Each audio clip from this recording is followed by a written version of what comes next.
What really happened to Ritchie Blackmore? For decades, Ritchie Blackmore has been spoken about in hushed tones, as if his name alone carried both reverence and warning.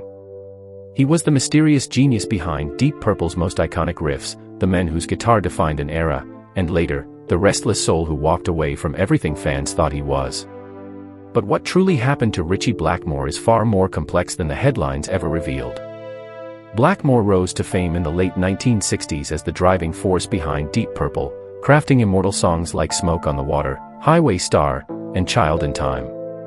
His playing wasn't just technical, it was dramatic, classical, and almost violent in emotion. Fans didn't just hear his guitar, they felt it. But behind the scenes, Blackmore was never comfortable with fame, nor with the compromises that came with being in a band. As Deep Purple became bigger, so did the tension. Blackmore clashed constantly with bandmates, producers, and management. He wanted control, artistic purity, and music that challenged him. Others wanted radio hits and stability. By the mid-1970s, the cracks were impossible to hide. Blackmore left Deep Purple and formed Rainbow, a band that allowed him to explore fantasy themes, medieval sounds, and darker melodies. Yet even here, conflict followed him like a shadow. By the late 1980s, fans hoped Blackmore would finally find peace when Deep Purple reunited. The reunion was massive, but short-lived. Old wounds reopened. Blackmore felt creatively trapped again, and in 1993, he walked away, this time for good. To many fans, it felt like betrayal.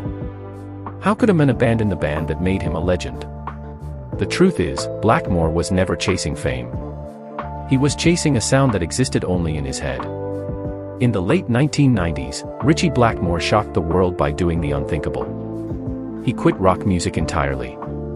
No screaming amplifiers, no stadium tours, no guitar battles. Instead, he retreated into Renaissance and medieval folk music, forming Blackmore's Night with his wife, Candace Knight. Lutes replaced Les Pauls. Castles replaced arenas. For rock fans, it was confusing. For Blackmore, it was freedom. But the disappearance wasn't just artistic, it was personal. Blackmore grew increasingly disillusioned with the music industry, the business, and the expectations placed on him. He avoided interviews, rejected reunion offers, and turned down massive paydays. Rumors spread. Was he bitter? Was he difficult?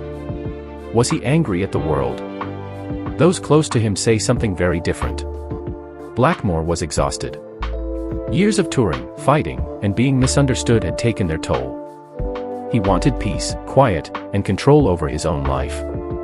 He found joy in small venues, acoustic instruments, and music that didn't require him to be a legend every night.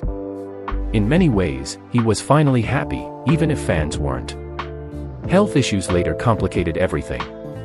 In recent years, Blackmore has quietly battled heart problems and arthritis, limiting his ability to play electric guitar the way he once did. This reality crushed fans hoping for a full Deep Purple or Rainbow reunion. Blackmore eventually confirmed that his days of loud rock shows were behind him. And yet, his legacy never faded. Every guitarist who picks up a riff inspired by Smoke on the Water is echoing his influence. Every band that mixes classical and rock owes him a debt. Even in silence, Ritchie Blackmore remains one of the most powerful forces rock music ever produced. What really happened to Ritchie Blackmore is not a fall from grace. It's a retreat from noise. A man who chose art over applause, peace over pressure, and truth over expectation. He didn't disappear. He escaped.